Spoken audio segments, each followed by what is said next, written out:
कि दुनिया को पता लगे अपने बजरंगबली भी अली के बाप हैं। तुम्हें क्या पता कि अली का बाप कौन है? तुम हो कौन? वेलकम दोस्तों, इस वीडियो में बात करेंगे इस वक्त सोशल मीडिया पर क्या वायरल चल रहा है अपडेट भागेश्वर धाम के धीरेन्द्र शास्त्री के हवाले से है। हजरत अली को लेकर के जो उन्होंने टिप्पणी दी थी उसको लेकर के भारी हंगामा है। साथ ही साथ शेयर करेंगे कि कंगना के बयान को लेकर के काफी चर्चा है। ध्रुव का इंटरव्यू आया है, जी हाँ, आकाश बैनर्जी को उन्होंने इंटरव्यू दिया जिसके अंदर अब जो है वो राइट विंग्स के खेमे में हंगामा है। साथ ही साथ बेंगलुरु में हुए कैफे ब्लास्ट मामले में भारतीय जनता पार्टी के कार्यकर्ता का एक एंगल सामने आया है जिसको लेकर के काफी चर्चा है।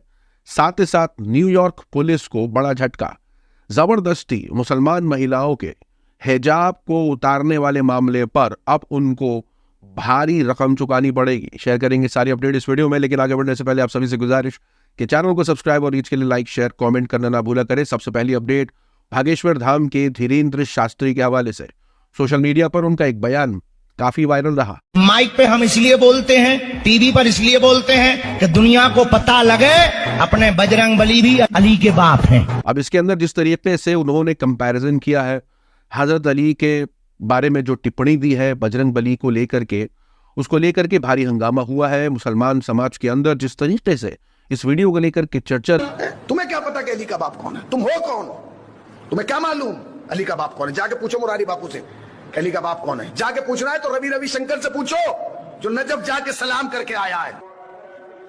पूरा हंगामा हुआ और अभी अपडेट निकल के आ रही है कि धीरेन्द्र शास्त्री के ऊपर एक पुलिस कंप्लेन दर्ज कर दी गई है जिसको लेकर के भारी चर्चा है। लेकिन इस कंप्लेन के बाद धीरेन्द्र शास्त्री का बयान निकल के आया जिसके अंदर उन्होंने माफी भी मांगी। ये जो मौला अली वाली चर्चा है, ये दरबार में कोई जिन्न आया था, उसने उस जिन्न ने कहा कि मेरा नाम अली है, तो हमने कह दिया कि अगर तुम्हारा नाम अली है तो हमारे पास बजरंगबली। उनके लिए सर्वोपरि है, इसमें कोई संदेह नहीं है। उसके लिए अगर किसी को ऐसा लगता तो हम क्षमा प्रार्थी हैं। साथ ही साथ अपडेट शेयर कर दे कंगना रनावत के हवाले से है। कंगना रनावत के पिछले कुछ दिनों से ऐसे बयान निकल के आ रहे हैं जिस पर क्या ही टिप्पणी की जाए।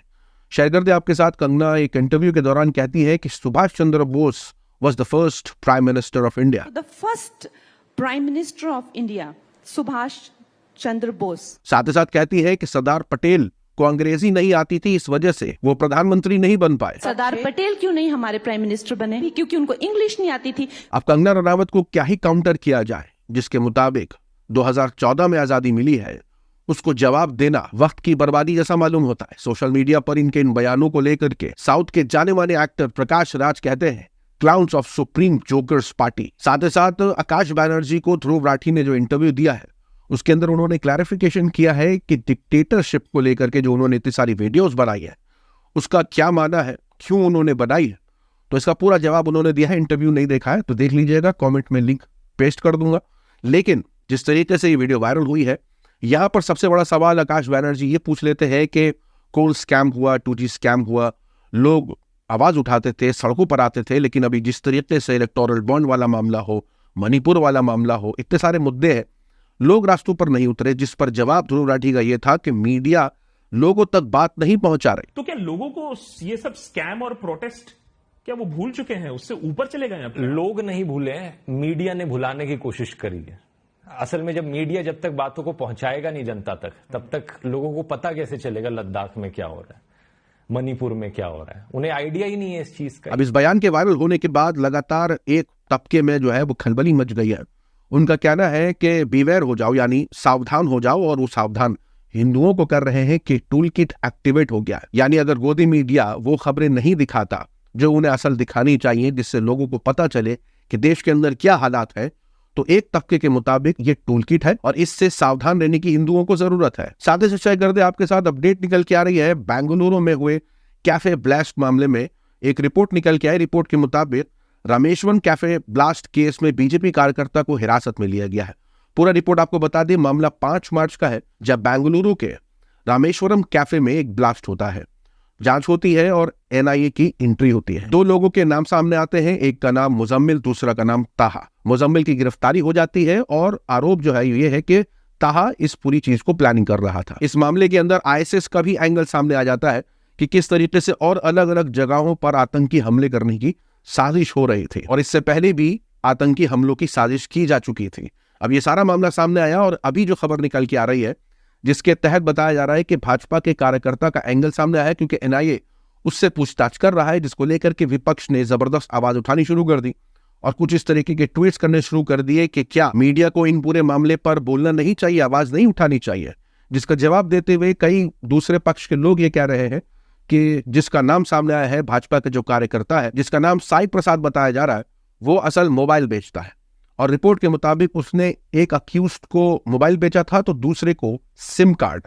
तो पुलिस ने उसको डिटेन किया है पूछताछ के लिए, न कि गिरफ्तार किया है उस मामले के अंदर। लेकिन फिर दूसरी तरफ से यह कहा जा रहा है कि रिपोर्ट में यह भी बताया जा रहा है कि साई प्रसाद का उन लोगों के साथ ताल्लुकात थे, कांटेक्ट में था। अब यह देखने वाली बात होगी कि आगे इन्वेस्टिगेशन में और सामने क्या आता है, लेकिन लगातार विपक्ष की तरफ से निशाना साधा जा रहा है भारतीय जनता पार्टी के ऊपर।